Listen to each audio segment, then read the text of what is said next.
Bonjour à tous dans les titres de ce 13h. Le chef de l'État à Washington, le président Alassane Ouattara, a fait une communication sur les performances et les opportunités d'affaires en Côte d'Ivoire. Le point dans quelques instants.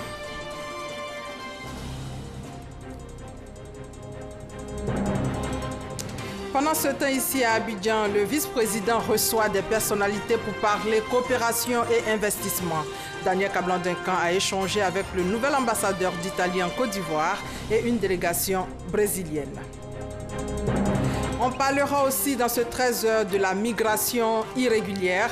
25 leaders d'associations de jeunesse de Daloa et d'Anyama ont été formés pour lutter contre cette pratique en Côte d'Ivoire. Tout d'abord, destination Washington. Sur place, le président Alassane Ouattara présente les performances et les opportunités d'affaires en Côte d'Ivoire. L'objectif pour le chef de l'État est de montrer que la Côte d'Ivoire tient aujourd'hui sa place sur la scène internationale. Jérôme Kofi Aboulin. Des universitaires, des hommes d'affaires ainsi que des politiques à Washington à l'écoute du président de la République Alassane Ouattara ce mercredi. L'objectif visé par le chef de l'État ivoirien est bien clair. Il s'agit pour lui de présenter la Côte d'Ivoire comme un cadre de facilitation des affaires à ses hôtes. Le président Alassane Ouattara, à cet effet, est parti de son expérience de sortie de crise à ses recettes de redressement de la Côte d'Ivoire pendant le temps de son exposé d'environ 1 heure d'horloge. Il a surtout mis l'accent sur des secteurs clés choisis pour le développement de la Côte d'Ivoire, notamment la santé, l'éducation, les infrastructures et avec comme point d'ancrage l'employabilité pour ce qui est des jeunes. Il s'en est suivi un temps de questions-réponses et à ceux qui ont surtout voulu savoir ce qui anime le président de la République, Alassane Ouattara, dans ses démarches, il a réagi simplement en évoquant sa contribution au développement de son pays et au bonheur de ses compatriotes. Au cours de la conférence de presse qu'il a tenue par la suite, il a indiqué l'importance du choix du MCC porté sur l'éducation et le transport au regard du don fait à la Côte d'Ivoire. Beaucoup d'entreprises qui viennent nous disent qu'elles ne trouvent pas des gens suffisamment qualifiés ou bien formés. Donc ce programme nous permettra d'améliorer la formation des jeunes, améliorer l'emploi des jeunes parce qu'ils sont bien formés. Et moi j'en suis très heureux parce que la formation et l'emploi des jeunes est au cœur de notre stratégie. En ce qui concerne maintenant la question du transport, c'est évidemment, Abidjan est une ville de 6 millions d'habitants. Et avec ça, il y a des problèmes d'embouteillage, de difficultés de transport. Donc tout cela va contribuer à avoir un plan beaucoup plus efficient qui permettra à la ville d'Abidjan de connaître plus de fluidité dans la circulation et dans la mobilité. Pour terminer, le président de la République a souhaité, dans le cadre d'un autre compact, que la Côte d'Ivoire ait la possibilité de développer d'autres secteurs, notamment celui de la santé. Pour mieux comprendre, nous allons parler du MCC. La Côte d'Ivoire fait désormais partie des partenaires du programme américain MCC. Au-delà de l'aide financière américaine, c'est tout un système de gouvernance qu'approuvent les États-Unis. Le MCC s'appuie en effet sur 3 valeurs, la gouvernance, l'environnement des affaires et le social. Retour sur les fondements de ce programme et le parcours de la Côte d'Ivoire pour décrocher ce partenariat avec Adama Koné, notre spécialiste maison. En admettant la création d'un fonds de développement bilatéral ou Millennium Challenge Corporation, l'administration Bush avait une idée nette: réduire la pauvreté en s'appuyant sur une croissance économique durable. Nous sommes en 2002, mais c'est en janvier 2004, 2 ans après, que le Congrès américain signe l'acte de naissance de cet instrument de développement, avec 3 axes d'observation pour tout pays candidat au programme. 1. La bonne gouvernance dans la gestion des affaires courantes.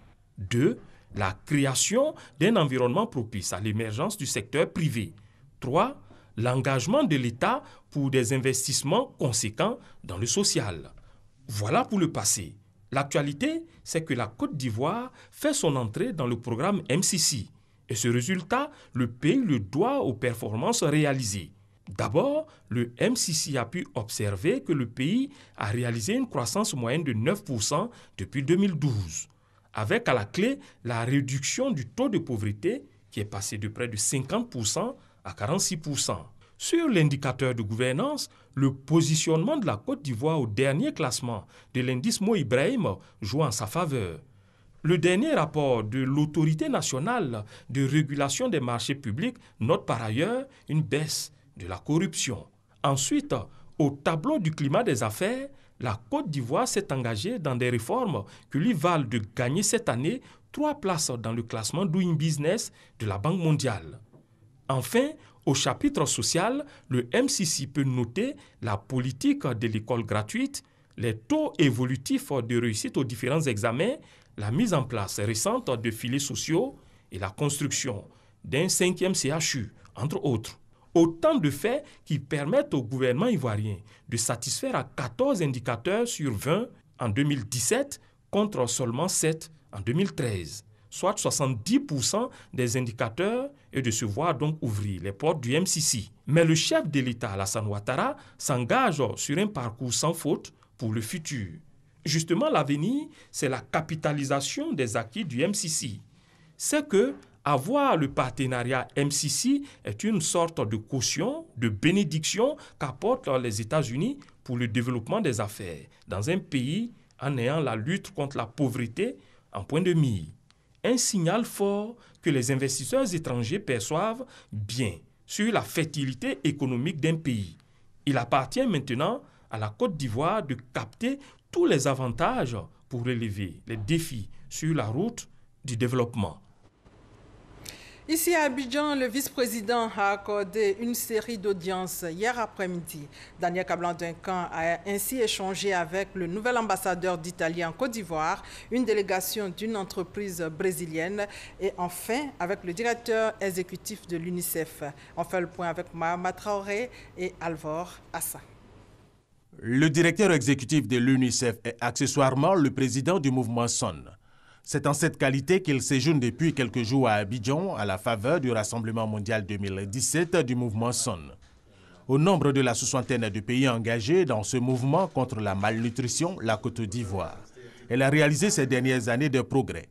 Le taux d'allaitement exclusif s'est amélioré, passant de 12% à 23%, quand le retard de croissance chez les enfants a été réduit de 30% à 22%. La Côte d'Ivoire a un résultat extraordinaire dans la réduction de la malnutrition chronique des 5 dernières années. La malnutrition chronique, ce n'est pas seulement un défaut de développement dans la croissance de cet enfant, croissance physique, mais c'est aussi une diminution de la croissance du cerveau de cet enfant. Et la Côte d'Ivoire a réussi à diminuer le nombre d'enfants qui sont chroniquement malnourris. Stefano Lo Savio vient de prendre fonction comme ambassadeur d'Italie en Côte d'Ivoire pour les 4 prochaines années. Et lors de cette prise de contact avec le vice-président ivoirien Daniel Kablan-Duncan, il a été question du renforcement de la coopération entre les deux pays. On a plus de 60 entreprises italiennes ici en Côte d'Ivoire qui ont créé plus de 6000 postes de travail pour les Ivoiriens et les Ivoiriennes. C'est très important, il faut continuer encore plus. Parce que pour une gestion efficace des flux migratoires irréguliers, bien sûr, qui vont vers l'Europe et qui malheureusement se transforment en tragédie, il faut entamer une sorte de développement conjoint. Un développement entre l'Europe et l'Afrique en général et entre l'Italie et la Côte d'Ivoire en particulier. Spécialisé dans l'ingénierie, le groupe brésilien Constructora se dit intéressé par le marché ivoirien. Une délégation de la dite entreprise est venue signifier cette ambition au vice-président de la République. Le groupe Constructora est attiré par les projets portuaires en Côte d'Ivoire. Le chef du gouvernement, Amadou Gon Coulibaly, lui aussi a eu une série d'audiences et une séance de travail avec une banque sénégalaise qui veut s'installer dans le pays. Alexis Ouedraogo. Un après-midi avec un agenda bien rempli pour le chef du gouvernement. 15h30, Amadou Gon Coulibaly reçoit en audience le patron de Walt Disney Company, Jean-François Camiri. À sa suite, c'est le groupe brésilien OAS qui a une séance de travail. Pour Elmat Varjao, PDG, l'entreprise est déterminée à trouver sa place sur le marché ivoirien. Nous souhaitons au début de l'année être en train de réaliser concrètement un projet et que ce sera le premier parmi d'autres projets La constructora OAS est très honorée de participer au développement socio-économique de la Côte d'Ivoire. 17h, c'est la Banque régionale des marchés, une banque sénégalaise, qui vient annoncer son installation à Abidjan. Le groupe veut être le partenaire premier des petites et moyennes entreprises. Et nous sommes là maintenant, désormais, avec nos collaboratrices et collaborateurs ivoiriens, pour aussi accompagner la petite et moyenne entreprise ivoirienne, pour accompagner la Côte d'Ivoire dans son développement. Et vous savez que dans l'UEMOA, la Côte d'Ivoire est le pays leader. Et pour boucler la boucle, l'entreprise Siemens, elle a été reçue par Amadou Gon Coulibaly. Le renforcement de l'investissement dans le pays est annoncé. Dans l'actualité également, l'arrivée du Premier ministre burkinabé il y a quelques instants à l'aéroport Félix Houphouët-Boigny de Port-Boué. Il a été accueilli par son homologue ivoirien, le Premier ministre Amadou Gon Coulibaly. Paul Kaba Thieba est à Abidjan dans le cadre de la coopération entre la Côte d'Ivoire et le Burkina Faso. Ses premiers mots à l'aéroport d'Abidjan. Extrait.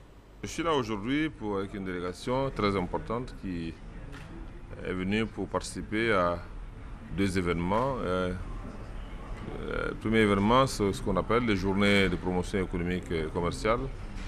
Et le deuxième événement, c'est le forum Diaspora Invest. Alors, l'objectif de tout ça, c'est de créer une tribune pour expliquer et également présenter toutes les opportunités d'investissement qui existent aujourd'hui au Burkina Faso, à la faveur de la création, donc la mise en œuvre du plan national de développement économique et social.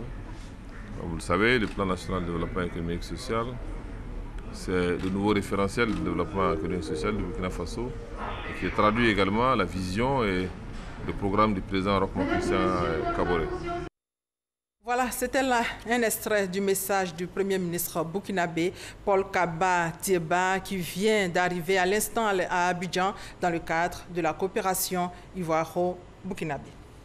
Au niveau de l'éducation nationale, Kandia Camara est à Paris, en France, pour prendre part aux assises de l'UNESCO. La ministre de l'Éducation nationale a exprimé les attentes de la Côte d'Ivoire à la nouvelle directrice générale de l'UNESCO qui prend fonction le 15 novembre. Commentaire Isayo Tchona. Kandia Camara, aux 39e assises de l'UNESCO, à Paris, en France.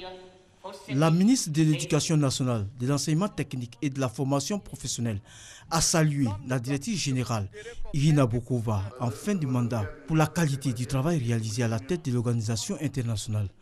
Elle a par la suite félicité la nomination d'Audrey Azoulay au poste de directrice générale de l'UNESCO avant d'exprimer ses attentes. Nous souhaitons que l'UNESCO puisse poursuivre l'accompagnement qu'elle a toujours apporté à la Côte d'Ivoire, notamment la poursuite du programme post-conflit en faveur de la Côte d'Ivoire.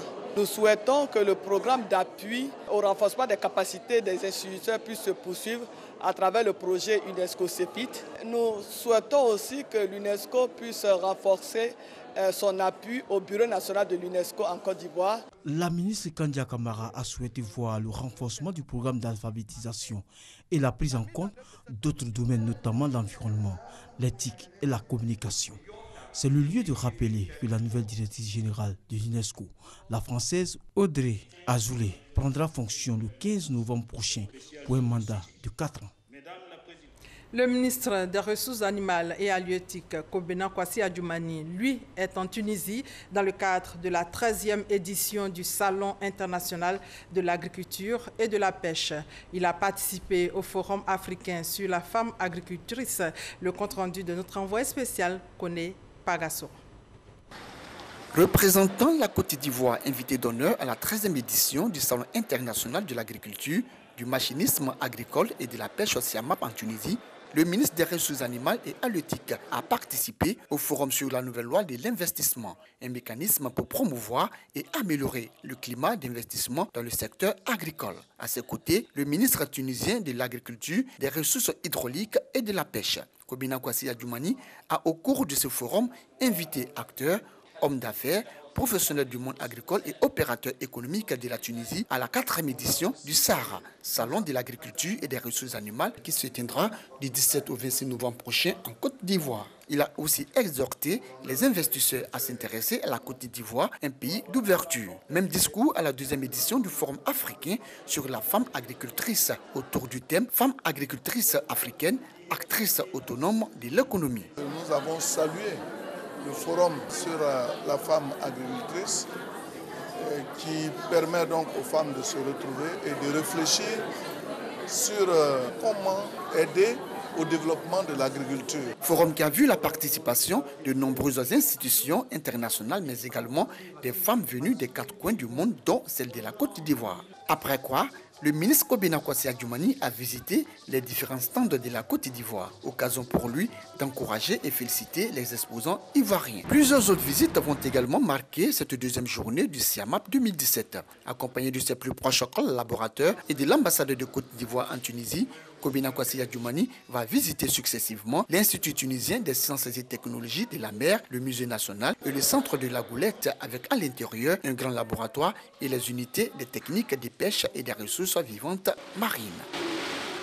Au chapitre santé, chaque jour, une femme meurt en donnant la vie dans le monde. En Côte d'Ivoire, pour lutter contre la mortalité maternelle néonatale, dont le taux est estimé à 42,17% en 2016, le ministère de la Santé et l'UNICEF ont décidé de prendre en charge l'hémorragie postpartum. C'est une hémorragie d'origine utérine survenant dans les 24 heures suivant l'accouchement. Frédéric Oulaï et Francois Diop pour plus de détails. Selon les résultats préliminaires issus du rapport national sur la surveillance des décès maternels, les hémorragies postpartum représentent la première cause de décès maternels avec 42,17% en Côte d'Ivoire en 2016. Réduire le taux de mortalité lié à l'accouchement en Afrique et particulièrement en Côte d'Ivoire, un objectif pour le ministère de la Santé et de l'Hygiène publique avec l'appui de l'UNICEF. Un programme de prise en charge de l'hémorragie du postpartum immédiat s'offre désormais aux sages-femmes et gynécologues avec la méthode UBT. Cette initiative vient accroître la palette des mesures de prise en charge des hémorragies. Nous ne pouvons que nous réjouir de cette opportunité qui vient en appoint aux stratégies sous-développées en matière de réduction des décès maternels. Face au drame des femmes qui perdent leur vie en voulant donner la vie, l'UNICEF et nos partenaires avons tissé ce partenariat avec l'Université de Harvard qui peut servir à arrêter en quelques minutes une hémorragie en postpartum lorsque une femme participe à un événement complètement naturel pour mettre au monde un nouveau être vivant. La méthode UBT ou encore le tamponnement intra-utérin, cette trouvaille de Thomas Burke, enseignant à l'Université médicale de Harvard aux États-Unis, offre des taux de réussite de 97% après les tests effectués dans certains pays africains, notamment au Kenya et en Côte d'Ivoire, précisément au CHU de Yopougon. Il est important que nos étudiantes s'approprient cette méthodologie-là. On va vérifier qu'elles savent mettre en place ce dispositif et c'est important parce que ça va sauver des vies humaines et ça va sauver surtout la mère et permettre à l'enfant d'avoir sa mère avec lui. Les cibles concernées, les femmes à faible revenu à Abidjan et l'intérieur du pays. La mise en œuvre de ce nouveau dispositif prend en compte la formation des formateurs et prestataires de santé des hôpitaux et centres de santé communautaires. Ils sont formés à la prise en charge de l'hémorragie postpartum immédiat par tamponnement intra-utérin à l'aide du ballonnet. Hier, journée mondiale de l'urbanisme. Ici en Côte d'Ivoire, le Conseil national de l'ordre des urbanistes s'interroge sur les bonnes pratiques en matière foncière et immobilière. Il dénonce le désordre dans le milieu et propose la mise en place d'une véritable politique de planification urbaine pour donner une allure moderne à la Côte d'Ivoire, nous dit Serge Collier. La planification urbaine, c'est le thème choisi par le Conseil de l'Ordre national des urbanistes de Côte d'Ivoire pour marquer cette journée mondiale de l'urbanisme. Pour ces spécialistes de l'aménagement, la forte croissance urbaine constatée en Côte d'Ivoire ces dernières années engendre un désordre généralisé. Pour exemple, Abidjan, la capitale économique, est confrontée à des préoccupations majeures. Entre autres, problèmes de salubrité, problèmes de gestion des déchets et eaux usées, difficultés de mobilité et d'accès aux équipements de base. Résultat, les villes de Côte d'Ivoire se meurent faute d'une réelle politique de planification et de gestion urbaine. Il y a un désordre total. On ne sait pas qu'est-ce qui est voie structurante, on ne sait pas quels sont les centres d'activité. Autrefois, quand vous rentrez dans une ville, vous constatez, on dit ça, c'est le centre urbain. Il est défini par un ensemble d'équipements préalablement définis par le planificateur qu'est l'urbaniste. Au jour d'aujourd'hui, cela n'existe pas. Et vous avez l'obstruction des voies principales. Quand vous avez des activités gênantes, le loi d'une voie de desserte rapide, comment voulez-vous qu'on ait la mobilité urbaine assurée? C'est ça le désordre et c'est ça qui caractérise Abidjan. Abidjan mérite qu'on repense la ville de manière concertée en associant l'ensemble des acteurs, mais sous la responsabilité technique d'urbanistes aguerris. Pour le Conseil de l'Ordre national des urbanistes de Côte d'Ivoire, il faut que les décideurs replacent, comme par le passé, les professionnels au cœur du développement urbain si la Côte d'Ivoire veut atteindre l'objectif ville émergente à l'horizon 2020. Un mot maintenant sur les droits de l'homme qui met l'accent sur les crimes commis contre les journalistes dans le monde. En 2000, plus de 700 journalistes assassinés dans le monde. En Côte d'Ivoire, les professionnels de médias rendent hommage à tous les journalistes donc, qui ont perdu la vie dans l'exercice de leurs fonctions. Olivier Iriebi et Herman Guivé. C'est par une procession partie de la place du marché jusqu'à la mairie d'Aboisseau que la cérémonie de commémoration dédiée aux deux journalistes français, Ghislaine Dupont et Claude Verlon, a débuté. S'en est suivi un panel qui a permis à chacun de se faire une idée de la sécurité des journalistes dans le monde. Invité par les initiateurs de cette journée, Yacouba Ladjibama, journaliste burkinabé et lauréat 2017 du prix Norbert Zongo, a fait une analyse de la situation sécuritaire des journalistes et de la liberté d'expression, de façon générale. Le correspondant de Reporters sans frontières en Côte d'Ivoire, Baudelaire Mieux, a au cours de cette célébration relevé les nombreux efforts du gouvernement ivoirien pour améliorer les conditions d'exercice du métier de journalisme en Côte d'Ivoire. Pour sa part, le représentant du ministre de la Communication, de l'économie numérique et de la Poste, Jean-Claude Bayala, a salué la célébration de cette journée qui, selon lui, est la bienvenue. Décrétée par l'Assemblée générale des Nations unies en 2013, la journée internationale de la fin de l'impunité pour les crimes commis contre les journalistes est célébrée chaque 2 novembre.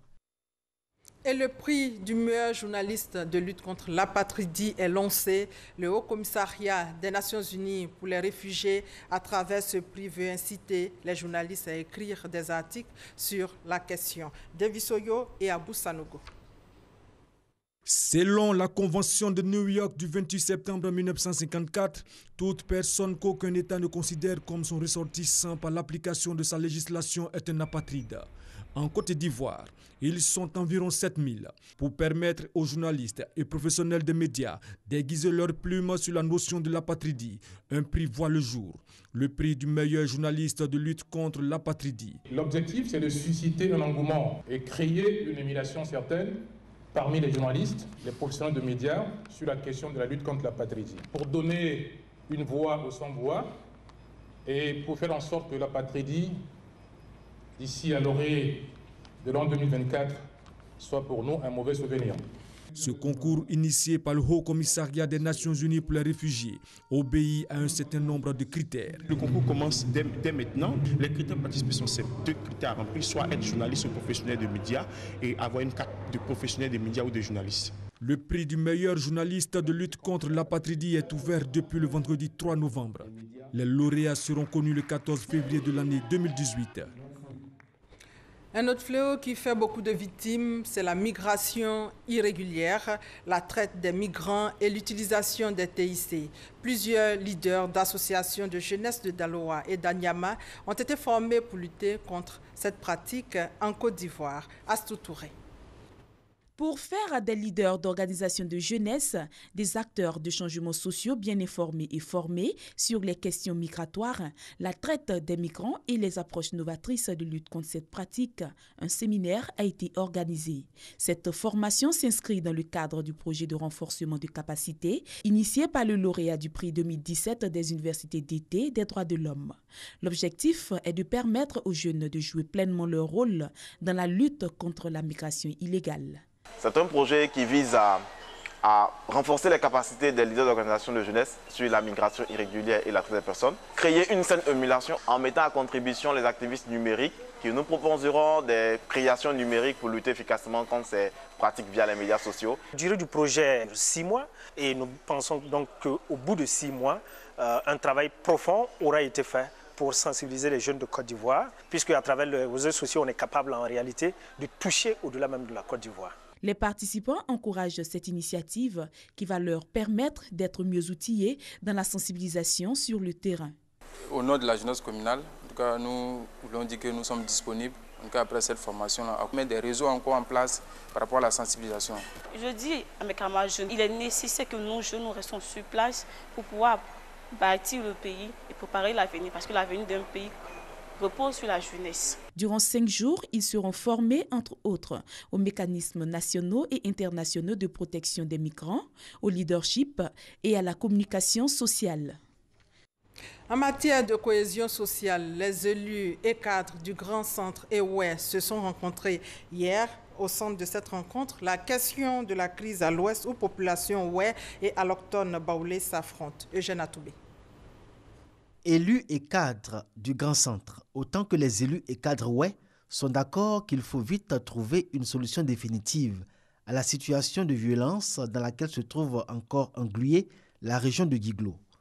L'exposé long, précis et exhaustif fait par Anne-Désirée Ouloto de retour de mission dans cette partie de l'ouest de la Côte d'Ivoire a donné une claire idée de l'urgence à vite agir. Aoussou Jano, à la tête des cadres et élus du Grand Centre, l'a reconnu. Et après échange et discussion, les deux parties ont convenu de se doter d'une feuille de route à haute teneur. Afin de ramener définitivement la paix dans la région du Cavali et au-delà, entre les Ouè, les Baoulés et les autres communautés, les élus et cadres du Cavali et du Grand Centre conviennent de rester unis, de se tenir informés de la situation.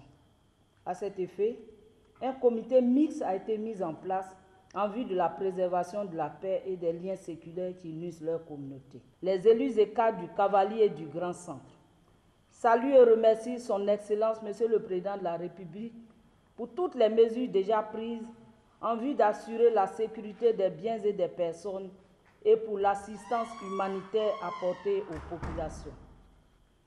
Félicite le Premier ministre et les membres du gouvernement pour toutes les actions entreprises et leur renouvelle leur entière confiance pour la résolution définitive de la crise. De la survenue de cette crise en octobre dernier à ce jour, il y a eu de nombreuses tentatives de résolution sans véritable succès. Un problème d'une grande complexité qui remet au goût du jour l'urgence à régler au plus vite la question épineuse du foncier à l'ouest de la Côte d'Ivoire. Au niveau humanitaire, l'association de bienfaisance communautaire de l'Église universelle du Royaume de Dieu d'Adjamé a initié une journée de charité. Commentaire Fidèle Aigné et Franck Quadio.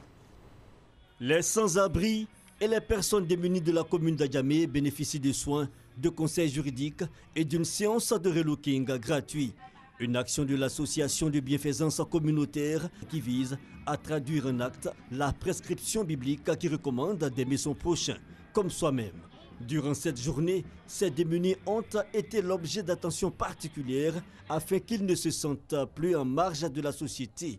Une rencontre de football opposant des anciens académiciens de la SEC et une équipe de chrétiens de l'Église universelle a mis fin à cette journée de bienfaisance.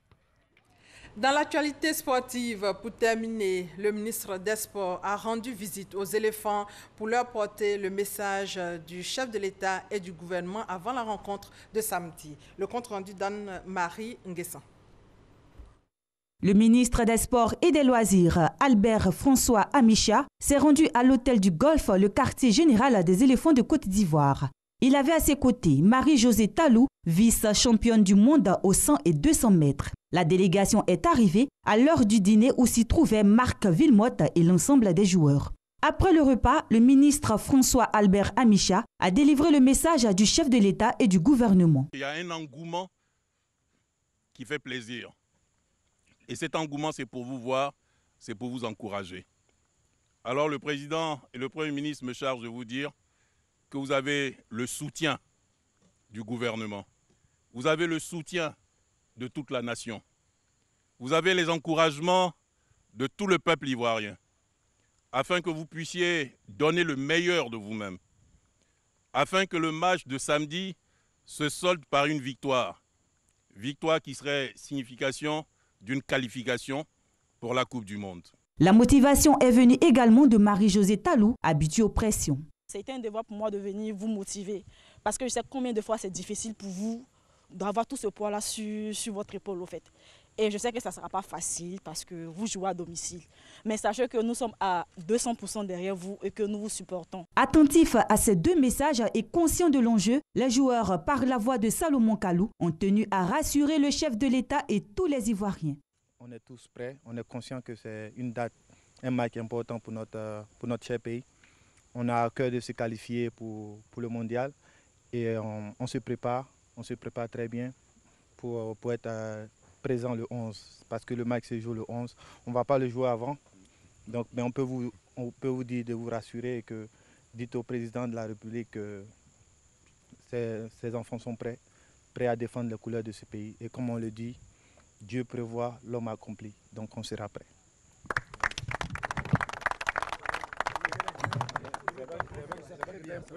C'est donc sur un air d'optimisme que le ministre François Albert Amicha et sa délégation ont pris congé de l'équipe nationale. Et voilà, c'est la fin de ce 13h supervisé par Adama Kone et Alvor Assa. Merci de votre fidélité.